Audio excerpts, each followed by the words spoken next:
let's go to the bottom of the barrel. Come on. Look at this one. And congratulations to whoever at Fiverr got this contract.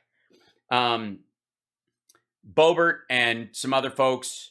And by the way, this is a Christian show. And the Let's Go Brandon is the fuck Joe Biden chant. So people are wearing the Let's Go Brandon instead of saying fuck Joe Biden. I had a friend who was dating a Mormon lady for a while, and none of them swore. So they would say, like, instead of Jesus Christ, they'd say cheese and crackers. And instead of fuck it, they'd say bucket. And I made the argument that if the intent is the same, what difference does the word make? If you say cheese and crackers when you mean Jesus Christ, what's the difference? If your heart is making, it's that whole, if I've sinned in my heart of Jimmy, the Jimmy Carter made. There's no way around that. Just don't swear. Or clean up your heart a little bit so that when you do swear, it's about circumstance and things that are out of your control and not based on something hateful inside you. That's what I do. That's why I swear with such abandon, and it's not difficult at all. As a matter of fact, I have a lot of people that come see my stand-up where I swear even more than I do on this show, and I've never walked anybody because of language. Even older people who, the presumption is that the language would bother them a little bit more, never seem to mind because they can tell there's no hateful intent behind it, right? Apparently they don't make the distinction here, and this asshole thinks that wearing the Let's Go Brandon thing is cute. But here we go.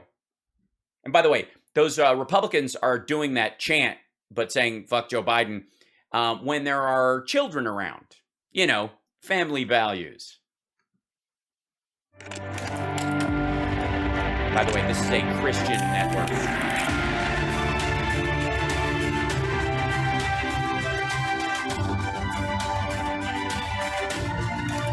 Allegedly. Yeah, welcome to Flashpoint. We're made in America. We're made in America? Really? You're not broadcasting from China? Because all your talking points, they just seem written by the CCP. I'm just saying.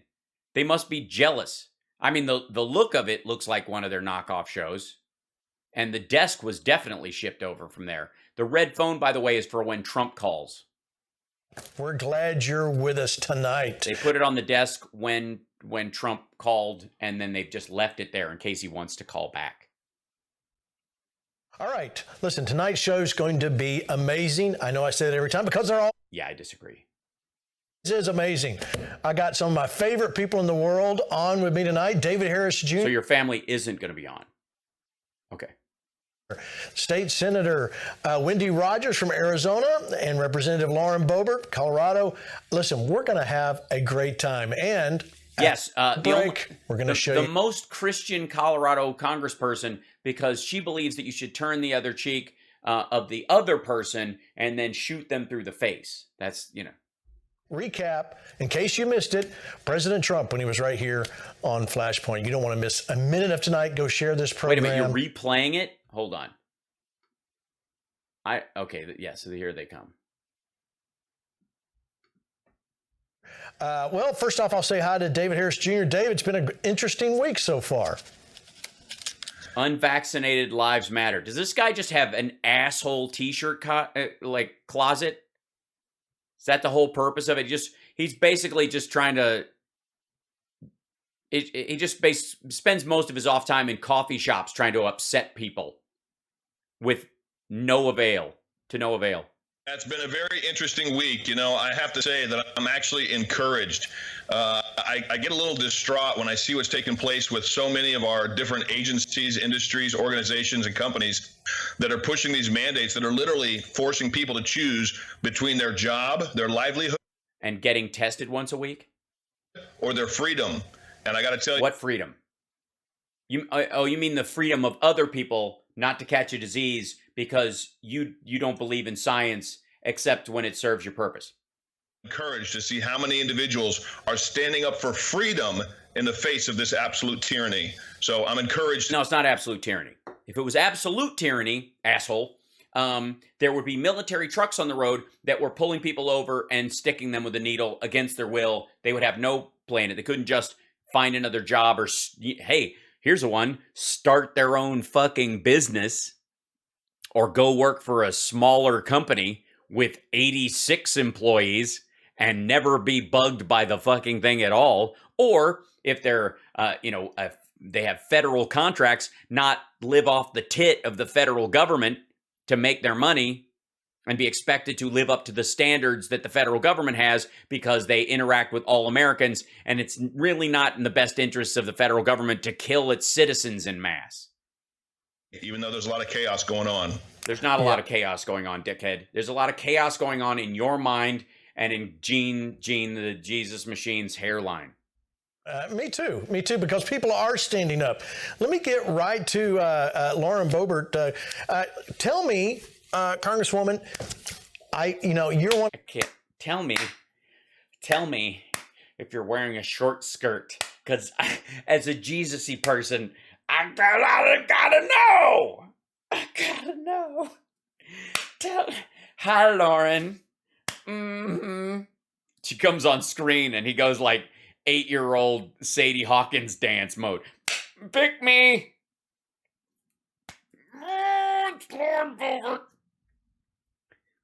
Your gun is digging into my hip. Oh, God.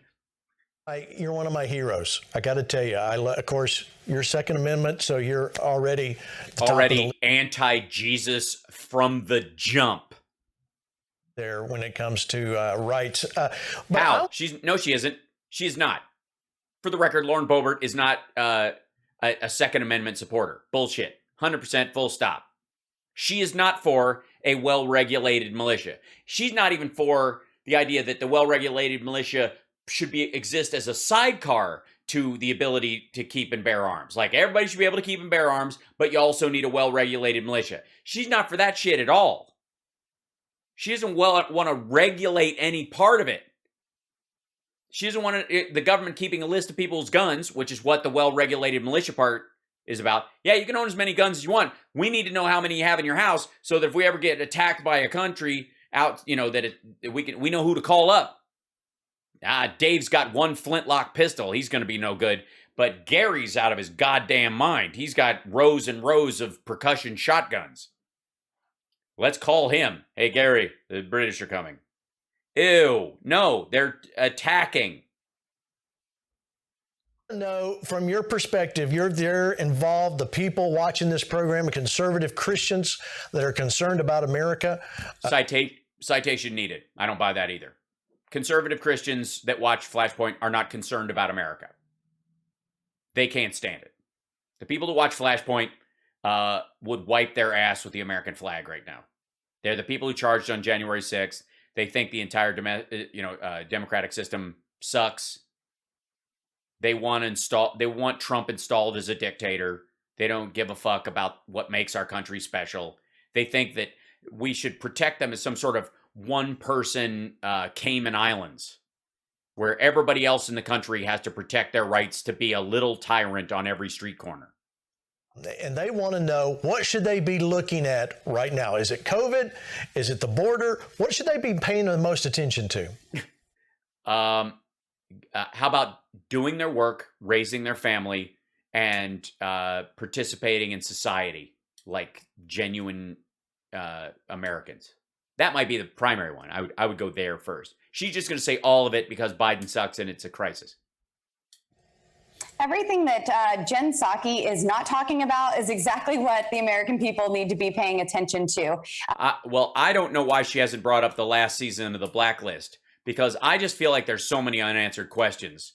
But isn't it interesting how we have all of these czars who are supposed to be put in charge of different areas of our country, especially when a crisis arises. But we have good old Mayor Pete, who we haven't heard a peep from about this transportation crisis that we are having at our port.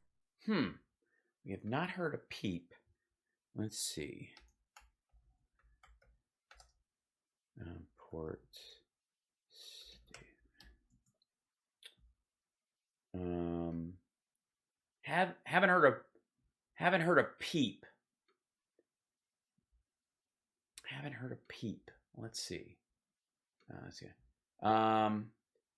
U.S. Department of Transportation's website. Now, granted, folks, I did a simple Google search in a second. Just went straight to where Pete Buttigieg and the Department of Transportation post what actually is happening. So she can't be expected to do this as a congressperson from Colorado, mainly because I guess the contact buzz from Denver. And this, by the way, this is just happening. She couldn't possibly have known that this is going on. Oh, it's July 16th that this is from. Oh, he's on paternity leave, but it's a working holiday. Let's see. Part of the administration's ongoing work addressing supply chain disruptions, U.S. Department of Transportation Secretary Pete Buttigieg hosted a virtual roundtable on congestion at the ports of Los Angeles and Long Beach on Thursday with U.S. Deputy Secretary of Agriculture Jules Brana, Deputy Transportation Secretary Polly Trottenberg, Federal Maritime Commission Chairman Daniel Maffei, Acting Administrator of the U.S. Maritime Administration, MARAD, Lucinda Leslie, Acting Administrator of the Federal Railroad Administration, FRA, Amit Bose, Acting Administrator for the Federal Motor Carrier Safety Administration, Meera Joshi, Los Angeles Mayor Eric Garcetti, soon to be the ambassador to India. Long Beach Mayor Robert Garcia, key stakeholders at the ports and throughout our nation's supply chain at ports of Los Angeles. For the past year, those who work at our ports, including our longshore workers, terminal operators, and truckers, have stepped up to keep freight moving and our economy running. For our economy to fully recover, we now need our vital supply chains to operate smoothly and without avoidable congestion. Today's conversation represents a chance for us to come together and find solutions for American consumers, workers, and small businesses. And that's what they started working on as part of the primary policy project. Let's see, press releases.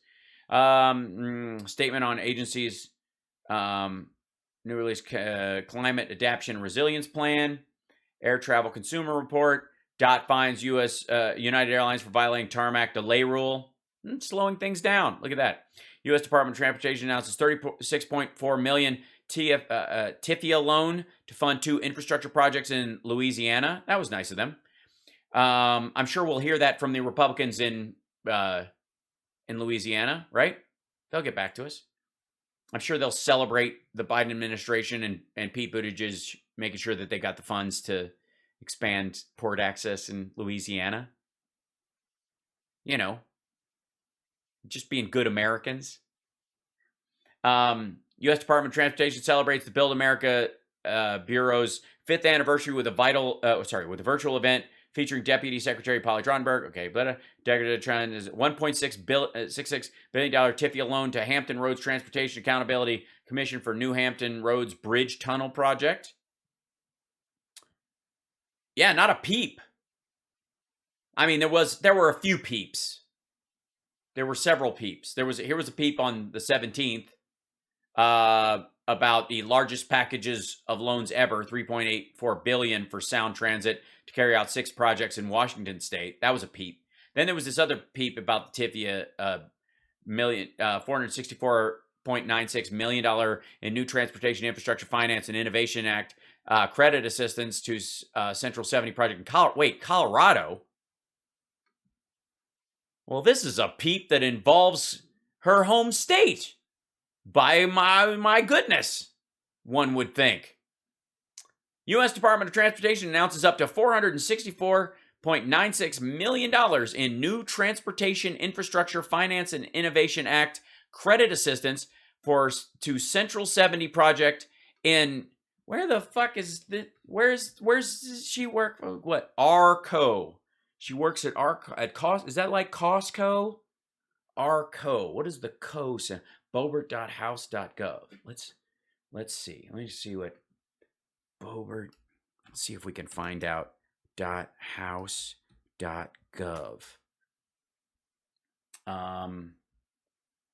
Let's see. Oh, My goodness, she represents Representative Colorado's 3rd congressional district. Huh. And yet, one of the largest loans in TIFIA history, certainly, and in the U.S. Department of Transportation, is going to Colorado, and she works for the guy for that. And then this happens, and then this is that, and then this is also in there. All right. Well, my goodness. Well, let's see. Hold on. All right. So she hasn't heard a peep. She hasn't heard a peep from Buttigieg. And the labor shortages that are taking place, the inflation. And if you ask Jen Psaki about inflation, well, she'll defer you to the House and to the Senate and say, well, we have to pass $7 trillion to make sure we take 1.5 trillion plus 3.5 trillion. 7. 3 plus 1 is 4. And 5 plus 5 is 10. That would make a 1. That would be a 5. Where's the other? I mean, there's probably another 2 trillion. of inflation and lower that by. Oh, I know where she got the 7 trillion number. So it was 5 trillion, and they're talking about removing 2 trillion. So she's adding 2 trillion to the 5 that they're going to remove to go to 3. And if you add 2 to 5 instead of removing it from 5, you get 7 instead of 3. I see. Year, $7 trillion doesn't equal 0, and That's it right. absolutely will. Excuse me. I'm going to have to check with Ben Shapiro on that. Lower inflation. And it's interesting that you brought up the Second Amendment first. I have been. Well, yeah, that's what you do. And the one would think you would bring up the First Amendment first, and the Second Amendment would come third. Watching what's been going on in Australia. And I think everyone needs to see that in Australia, gun control is working exactly like it's supposed to.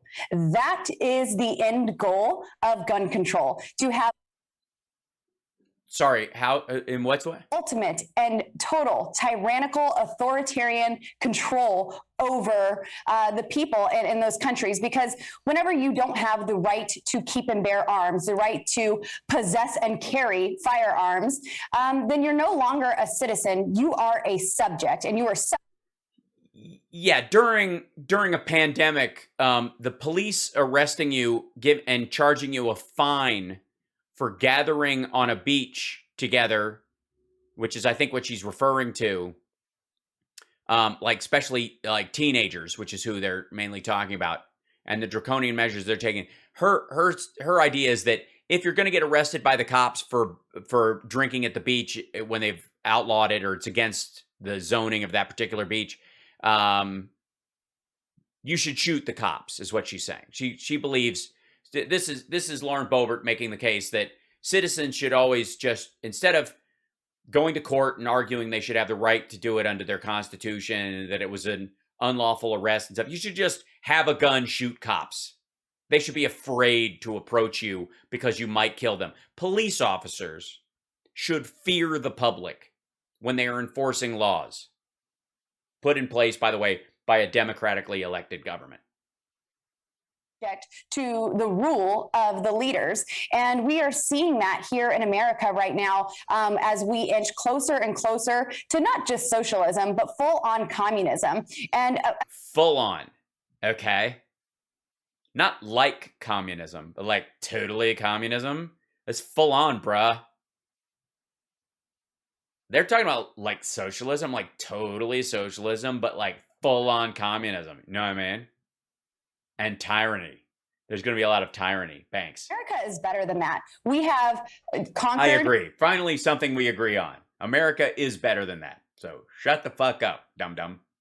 Communism in the past, and we are still making sure that never that never happens here in America. But with all of these authoritarian mandates that we're seeing, it's hard. The authority. Oh, you mean the get inoculated against a disease that is killing your fellow Americans, or just get tested once a week. I mean, Mao Zedong would have loved something so simple as people just being able to say no and fight it in court.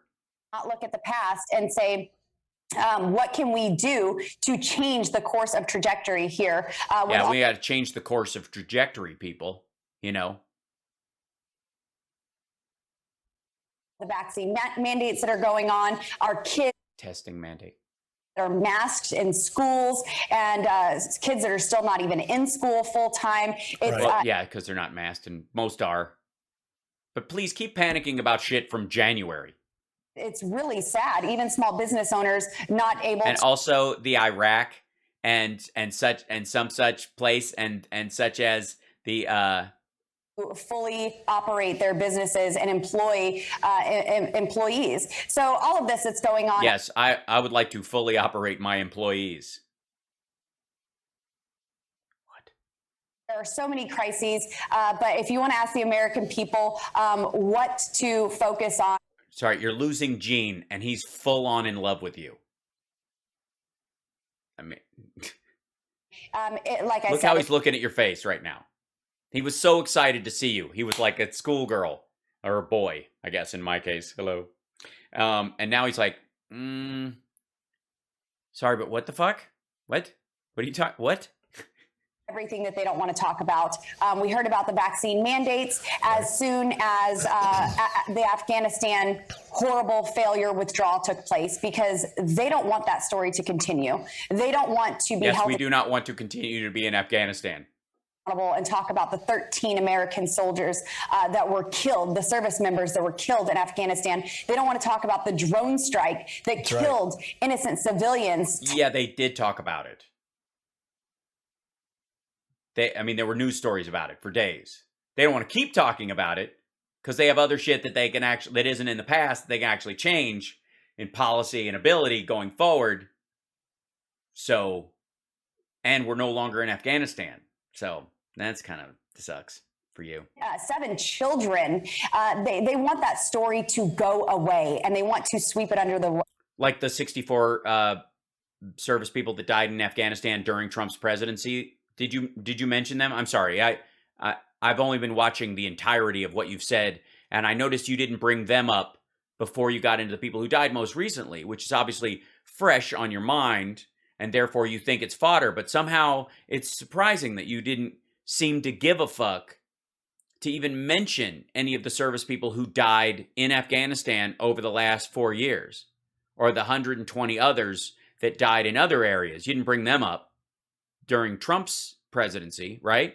You didn't bring up the 80% rise in civilian casualties during the first year of Trump's presidency, that he literally, more civilians were killed by drone strikes during the first year of Trump's presidency than the entirety of the Obama presidency.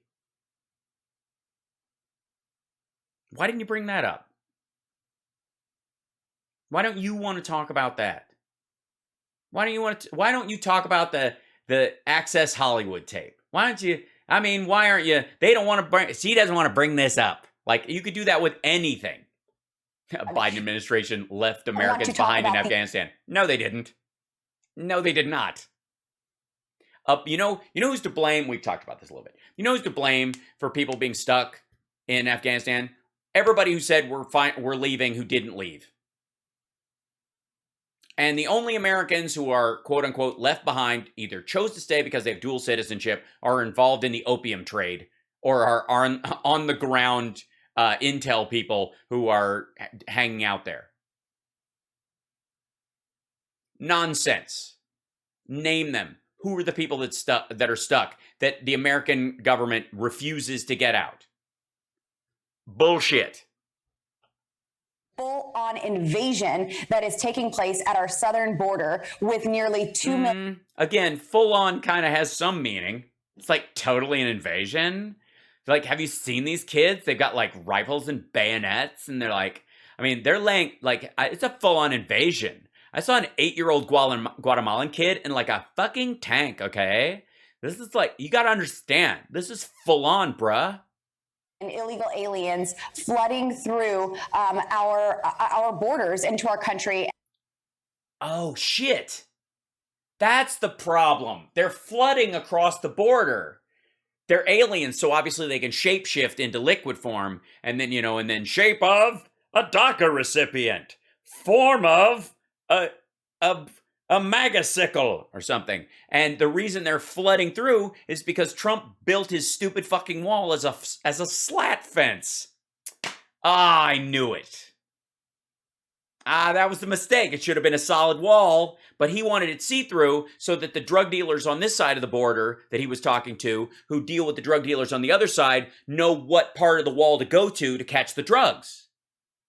They don't want to go, I'm here, kind of, thud, because that's how drug dealers get killed. You know, they get a giant bag of fentanyl lands on their head.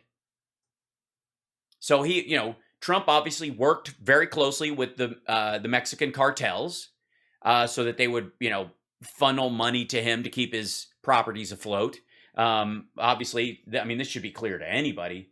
What? And in getting that, their big input on the wall, everybody else wanted a flat wall, but the input he was getting from the cartels is he wanted see-through slat fences so that they could drive over, get up close with a pickup truck with a catapult on it, and then fire the bags of fentanyl over the wall, and then their guys could catch them, because it's really hard to, people aren't taking jobs right now. This is a minimum wage job, being a fentanyl catcher at the border. So you want to be able to see through the slat fence, right? And then, of course, the human traffickers, forcing sex workers to literally perform through the holes in the fence. So this is, Trump was obviously working very closely with the criminal gangs in Mexico to build a wall that would help them flood into, I think, because now he knows, of course, Mexican drug cartels, especially MS-13, are lizard-based life forms and can, they're like rats. They could squeeze their bodies together and fit their head through a hole the size of a quarter or some shit. I don't know. And being shipped to every state in the nation. They don't want to talk about they're being shipped, she said, not shitted. Things, because these are true crises that are taking place, and for this administration or regime, rather, for them, it's an administration. It's just for the record, we don't have a regime, but keep shitting on America, dum-dum. Mission accomplished. That's true. Absolutely, I agree with you. No, not absolutely, Gene the Jesus machine. You're being a hypocrite, and you are spitting in Jesus's face with every word that's coming out of your stupid fucking mouth. As someone who was baptized at 11 years old, I'm here to tell you, you are bearing false witness, and your absolutely bullshit is embarrassing. In fact, let's start, because you hit basically all the stuff we're going to talk about tonight. Well, of course. What else are you going to talk about? You have 4 buzzwords. None of it's true, and it's lazy, so of course you hit it all. It's bumper stickers, bruh. First opening statement. So let me play this clip from... Yeah, here's a good idea. Then she covered it. Why don't you just play a sermon on, I don't know, something about the Sermon on the Mount? You're a Jesus station. She covered all the shit you wanted to cover. So why not just read from the Bible right now? Oh, because if you touch it, it'll burst into flames? Fuck off, Gene. Jen Psaki, and she talks about fundamental change. I'll get you to comment. Watch. Thanks, Jen. I want to follow up on an earlier question. You referenced Speaker Pelosi's press conference this morning. Yeah. It seemed like she somewhat backtracked from her message yesterday about what, sort of path Democrats would need to take if there are fewer dollars. It seemed like she was indicating that fewer programs done well would be the preference, but then this morning said that the first thing to go would be the timeline. So has the president given any sort of a push in either direction on this? This is all part of the discussion, and I will let you convey or ask questions of Speaker Pelosi yourself. She's, as we saw this morning, more than capable of speaking on her own behalf. But what she was conveying is that while it was her preference, the president's preference to have the initial package proposed, what our focus now is on is building a real, tangible package that can become law and is going to make a transformational difference in people's lives. So I understand, and we all know why we're talking here about the size and the cuts, et cetera. But by the way, they're going to assume the word transformational means turning into communism instead of, oh shit, my childcare concerns are are taken care of, and I actually have pre-K for my kid so he can get a head start, and that if I want 2 years of community college or vocational training, that's open to me, and it's not going to add to my financial burden, and therefore I can get a better job, which would be transformational for a lot of Americans' lives. But what they want you to believe is that her word saying, that's why they say Jen Psaki says the quiet part out loud again, that this is a shameless plug for communism. That's what they want you to think. A cut, it's not a cut just because someone once proposed something bigger on paper. It's not a bill or a policy that's going to change lives if nothing is passed. And that's what we're working through. There's a lot of ways to do that, and that's the discussion she's having with her caucus, and the president is, of course. Yeah, adult shit. Like, there's nothing surprising about this. This might as well be a press conference for the president, the spokesperson for the presidency or the administration in 1982 or 1975 or 1964. This is how you talk about adult shit. Playing a prominent role in. So the president doesn't prefer then one avenue or the other? The president wants to make fundamental change in our economy, and he feels coming out of the pandemic is exactly the time to do that. And if we, by the way, so does Ben Shapiro, because he thinks the ports are clogged up and it's a long-term problem. You would need a fundamental change at the ports, for example. And I'm certain, for, how do we put it, Soros-related reasons, that Flashpoint would have a similar issue with Ben Shapiro's advice.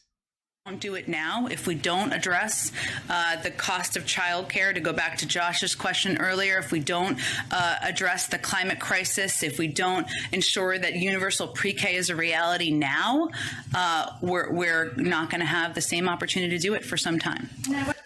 You notice right there, Representative, she says the president wants to make fundamental change to our economy, and the perfect time is coming out of the pandemic. Well, he's accomplishing that. He's trying. Yeah, consumer purchasing went up 0.7% when everybody thought it would go down in September. That's weird. Even with the supply chain lowering, even with higher prices, that's curious. Make fundamental change, and there seems to be no limit to the amount of money that they want to spend. Well, apparently there is. There is precisely a limit, as a matter of fact. The president himself was dealing with a package that was 1.5 and one that was 3.5. And then they couldn't get agreement on the 3.5. So he went down there and he started talking about maybe it's 1.7 and 2. So apparently the limit is 3.5 trillion, because it's not going any higher than that. More than likely it's going lower.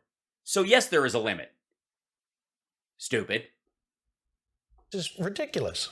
You're ridiculous, Jane. Jane, the Jesus machine. I mean, don't do that when you actually have a number. If Jen Psaki comes out tomorrow and goes, look, trillions and trillions of dollars, or trillions of our only way out of this is to spend trillions and trillions upon trillions of dollars, trillion dollars. And if she starts talking like that instead of talking about, there's a package of 1.7 to 2, that's up to the Congress. We've obviously heard arguments for that. The original program that we were looking for, the bill itself was looking at a $3.5 trillion price tag. When you're talking about an actual real numbers that the Congressional Budget Office and everybody is going to haggle about, don't just say stupid shit like this again. This is ridiculous, and we've known this. Yes, this whole show is ridiculous. I'm sorry, but the whole hair package thing is ridiculous. You look like a snooty sitcom character that's on one episode that everybody talks about, like the world's cruelest librarian. All along that they want to fundamentally transform America. This is something I campaigned on. Not fundamentally transform America. Fundamentally transform aspects of the economy, which is what they're talking about. Making it available to everyone. Not that it exists, not how it's run, but that it runs equally for everyone. The most important election of our lifetime, but I felt it was the last most important election that we would ever have. Yes, it is the last most important election that we will ever have. What's the last most? Least most? Last most. And did those words ever ring true? Yes, that's what happened. They ring. I feel like they hit me. in a way that words seldom do, mainly because when I talk to people, they usually form sentences that actually make sense. It's really devastating how much transformation has taken place under this regime here in this. Yeah, what transformation? Sorry, how's America totally changed?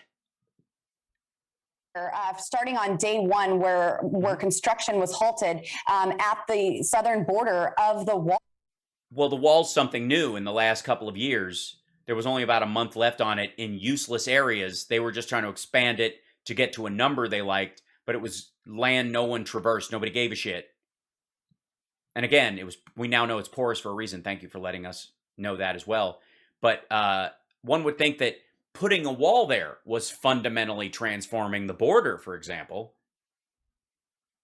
But that's not to say. And by the way, everybody's asking if this is her real chin or if it's a prosthetic. All I can tell you is Halloween is approaching.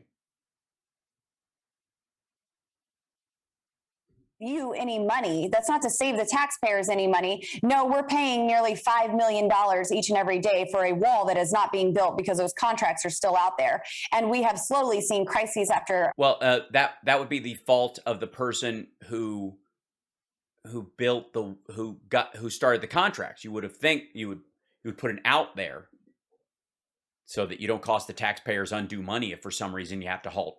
I mean, like, let's just say, yeah, you're building a wall because there's an influx of migrants, and then COVID happens, and you don't need to build the wall as much anymore, and you're building it in areas where there's natural land barriers, and people don't cross in that area, and you're still building it, even though it's causing. Maybe you would stop that because you're like, oh shit, nobody's coming across it. But no, you wouldn't put a trap in the bill or in the funding that makes them continue to pay out.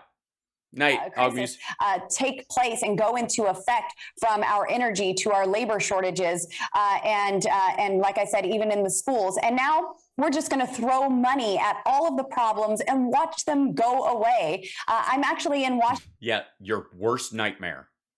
DC right now because yesterday we were called to vote on the debt ceiling increase because, hey, when you're running out of because Trump ran up a bunch of debt. Just vote for there to be more, and then the problem is solved, right? No, that's not how it works. They vote for basically the debt ceiling, and then they issue bonds or treasury bills or treasury certificates that people can buy into to create the money that's involved in that, so they can pay off the debt. And we have 12 to 15% of our economy of our inflow of taxes goes towards servicing the debt. I swear, if imagine this. Imagine, folks, if your gross salary over the course of the year, the gross salary that you have coming in, 12% of that money went to your house and your car and your food. 12%. If we're talking about kitchen table situations, they're always talking about, like, we got to sit around the kitchen table and decide what we're going to do with this shit. Right? 12 to 15%. Business owner ran their business the way Congress is run, we wouldn't have businesses here in America. Yeah, you would. Yeah, you'd have a franchise system that was pretty large. Certainly wouldn't have any capitalism.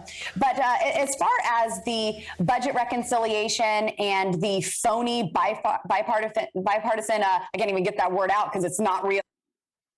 She can't say bipartisan because it makes her ill. The phony infrastructure bill. Nancy Pelosi is now blaming the liberal media for not selling the public on her $7 trillion spending spree. But again, 7.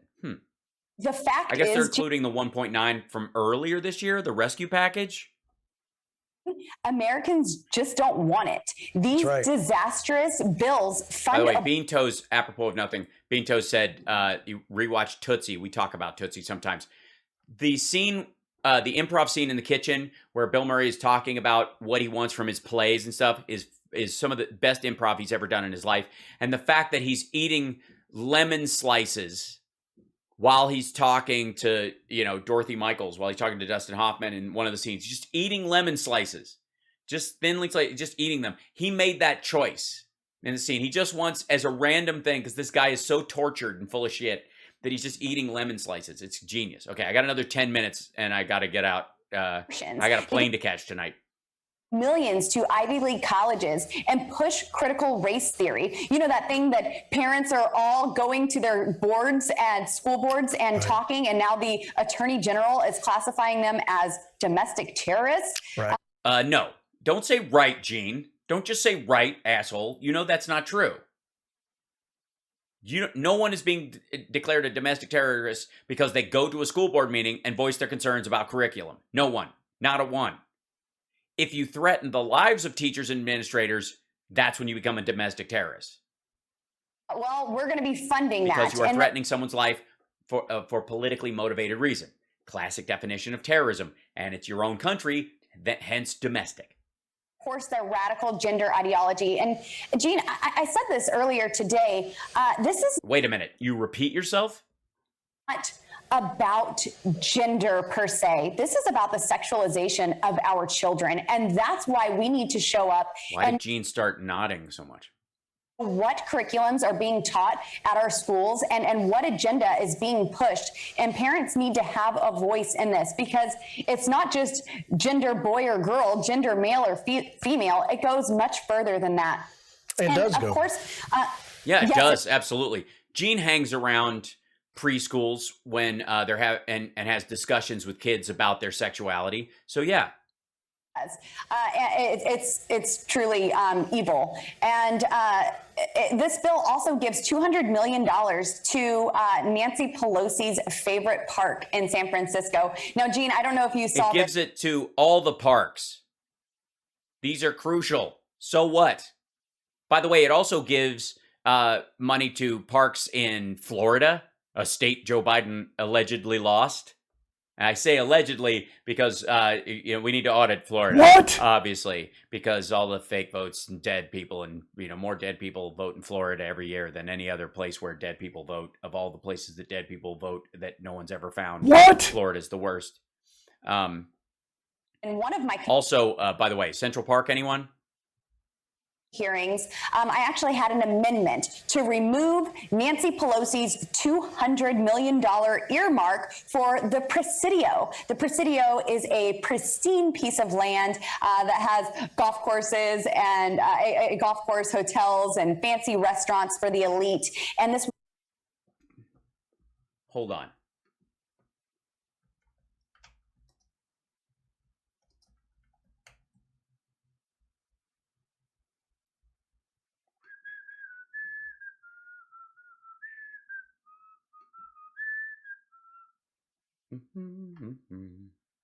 Here's the Presidio Golf Course. Welcome to the Presidio Golf Course and Clubhouse. Course history. A National Historic Landmark since 1962. One of the oldest courses on the West Coast, the Presidio Golf Course, has a storied history. Built in 1895 when Colonel William Graham, the Presidio's commander at the time, allowed a group of businessmen known as the San Francisco Golf and Country Club to create a 9-hole course within the post. Greens fees were just 50 cents.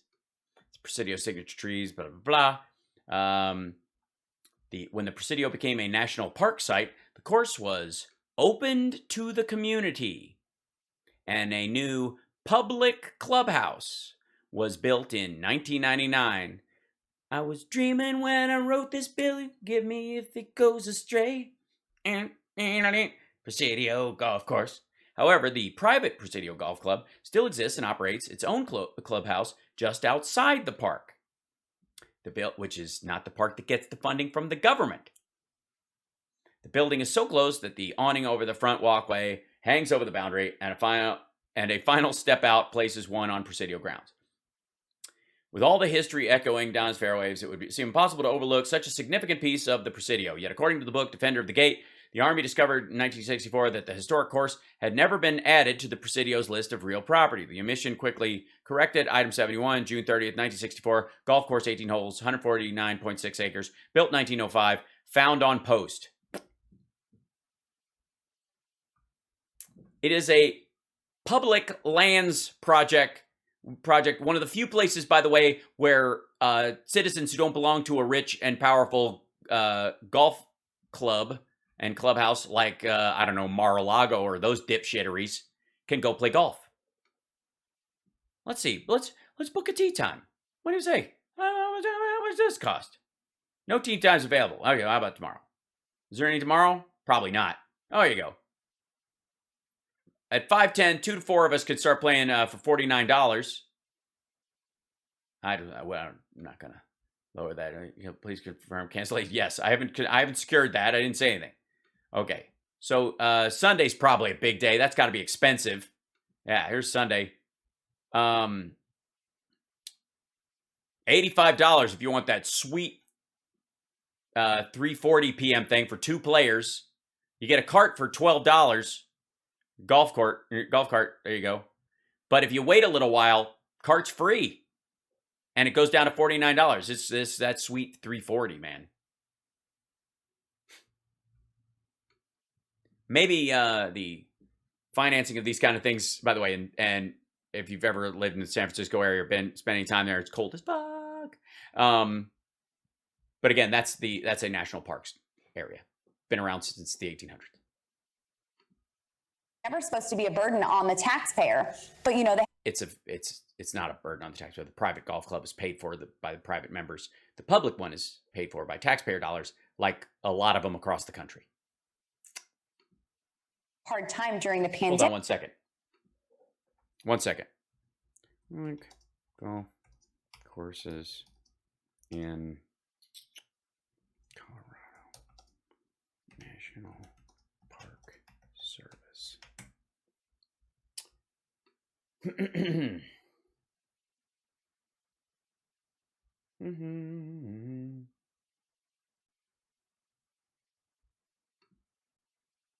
see if this is no, it's going to be a nationwide one.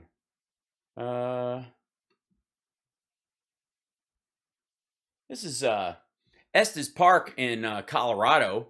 This is a publicly available. So let's see what they charge in Colorado for one of these places, which is part of the Rocky Mountain National Park. There's also funding for Rocky Mountain National Park in the bill. I'm sure she will object. Okay, these are bed and breakfasts. Look at that. Some nice little places to rent. I want tea times. I don't want this cabins, college, lodge, suite, vacation rental, condos. No. Lodging groups, golf. Where is it? Get back here. Get back. Sorry. Visit website. There we go. Recreation golf courses. It's an 18-hole golf course. There you go. Tea times, green fees, course info. 18-hole golf course. Pro shop, golf lessons, junior, child policy. Bunch of stuff. You can go to Smokin' Dave's. The 9-hole course. Let's see. Course info. There we go. 18 miles, slope, yardage, all the rooms. Okay, what's available there? Green fees. Do we join that? We have to join for the thing. 18 holes. Residents, $45. There you go. Non-resident, it's going to cost you $59. Juniors is a little cheaper. If you just play 9 holes, it's half that. After 3 o'clock, 37 and 45 goes a little cheaper. 5 holes after 5 p.m. is 10 and $10, just getting you in there. Cart fee, 18 holes, $16. 9 holes, $12. This is a public national. Thank you. Thanks, Bob. I appreciate that. National Park. I'll end at 5:30. Should be fine. National Park Service in Colorado, where this asshole is from, that is also in the bill in the same way that the Presidio is in there. Lauren Boebert just thinks that San Francisco citizens don't deserve the same thing as Colorado citizens because she's un-American. So now they need a bailout. And if you look at where their money has gone, it's been $18.8 million that the Presidio board members have donated to Speaker Pelosi and the DCCC. Now, Gene, think about that. You put in $18.8 million and you get back $200 million. Wow. What an... Yeah, that goes into the park services, not into them. And those people who run the whole thing are rich San Franciscans who like what she does for the overall district. And yeah. By the way, how much money do you think the horse companies, the horse investors, and the racetrack owners, and the like the bourbon industry, and those folks give to Mitch McConnell in exchange for all the stuff he brings home. Well, when I brought up this amendment to remove that $200 million earmark, a Democrat from Tennessee, the chairman of the Bad Hair Caucus, he said that the speaker deserves a little more in this bill because she works so hard for us. You know, she really keeps this place together. And maybe she does. Maybe it's the fences around the Capitol building all year that we're keeping this place together, or the miles of razor wire, or the 26,000 armed National Guard. That aren't there and weren't there when I was there a weekend ago. But please keep telling stories from the weeks after January 6th that you are part of. Somebody on January 6th commission needs to subpoena this weirdo. I say that no member of Congress deserves anything, and the people deserve everything, and they need. Well, that's how they mean, because she represents a district that puts a lot into the They deserve to have a say in what's happening with their tax dollars. They do. They do. That's why they keep electing her, and you're brand new. Tell you what, when you've been in there as long as she has, and you've been reelected by a district that puts that many tax dollars into the U.S. that pays for your fucking state. San Francisco and then the Cupertino area alone pump enough money into the federal coffers to pay for every dime Colorado gets back from the federal government. One city. When you've been reelected as many times as she has, and you have seniority because people have continued to put their trust in what you're doing, if any of us are still alive, we can revisit. This amendment is so awful. We can certainly go on about this infrastructure deal, but it's political corruption at its best. It is political corruption at its best. Well, one would think at its worst is what you mean. And, I just wish... By the way, Gene, do you do anything but instantly agree wholeheartedly to everything she says, even though she is lying full force? Where you would just Sorry, say what you not full force, full on. Think. I don't know what I've got to do to get you to speak up. Let me go to State Senator Wendy Rogers. Wendy, what represents... This is a significant downgrade. We had Lauren Boebert in some sort of a studio, and then this lady is obviously waiting outside a school to pounce on a teacher. Boebert talked about was the border. I'm going to play a clip here just a minute, but how are things in Arizona when it comes to our border? They're horrible. I'm talking to you from northern Arizona, Flagstaff. Northern Arizona. The farthest part of the place you can be in Arizona from the border and still be in Arizona. Here in the Ponderosa Pines at 7,000 feet elevation, but we would like... Literally as far as I can get away from migrants, okay, and still be in Arizona. Federal government to stay out of our mess kit and protect our country. Out of your mess kit? Were you at a campground? Namely on the Arizona border. Yeah, which you are not on, unless you count, I guess, the northern border with what, Nevada or what side are you on? Absolutely. I'm going to play this real quick clip. The border wall. By the way, let me, if I may, I'm going to be so late. Come on. All right, here's just one more thing. Just one more thing. Hold on. I could do this. I could do this. It's so easy. They just make it so easy. Here we go. All right. This woman is closer to me than she is to the border. And geographically, she's way up there. It's 47 degrees and 5:32 in the afternoon right now. Flagstaff. Lovely area. Lots of interesting stuff, whatever. Some old Gothic furniture. Look at those rocks, the domey thing, and that old kind of, the creepy house on the corner, which, of course, the Insidious family lives in right now. It's wonderful or whatever. This folks, I'm just going to say you're going to need to work on your yard presentation if you're going to upsell that house. This place, of course, where Little New Orleans, where the only place in town where you can get, you can see tits for beads. And then they put the Field of Daisies, which is what they use to lure liberals out into the woods and then bury them. This is, of course, the barn from The Walking Dead. And then this is a lake that's full of lead. And then here's her party as they're like, how much further till we're far away from brown people? Keep going. Okay, breathe. We're finally here. The Arizona Trail at the top of the mountain by the gas production facility. And here's proof that Jesus was lying. I hate this place. Museum of Northern Arizona. Fantastic. These are fantastic buildings, by the way. And then they have a big statue of Cenk Uygur. I'm kidding. Come on. Lots of daisies. It's very daisy. And of course, this is a warning. This is Bohemian Grove, where you go there. And this is a meteorite that, of course, once it landed, everyone in Arizona started acting like Kristen Sinema.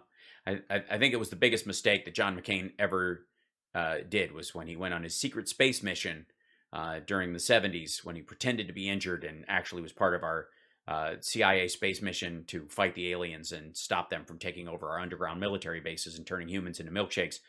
He, of course, returned back to Earth with this rock. And, of course, in it were spores that gave birth years later to Lauren Boebert.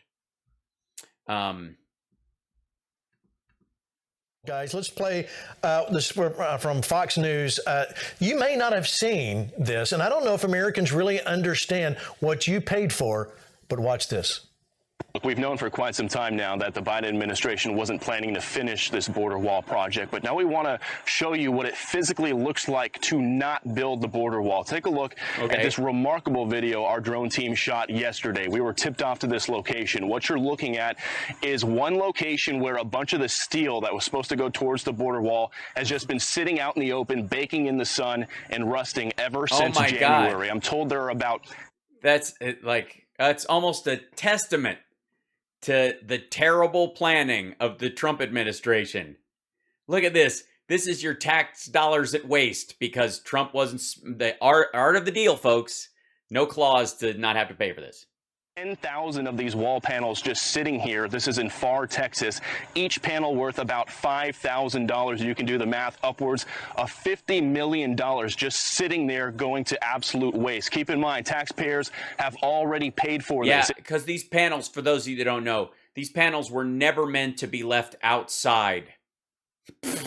Shit.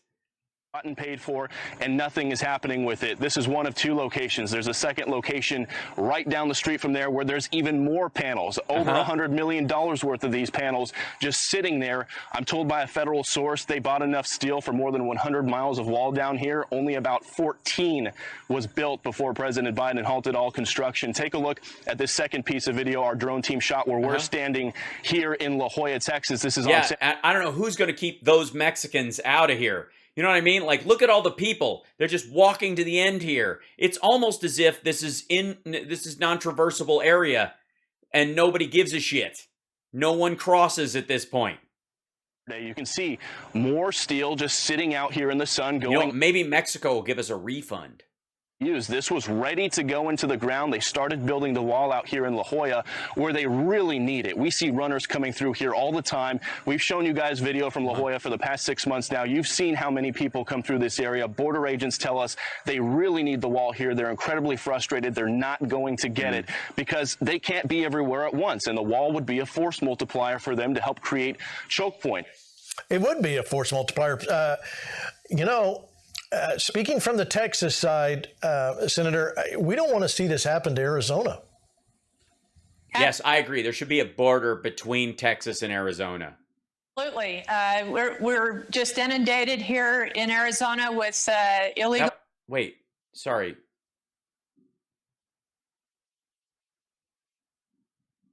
Where was the...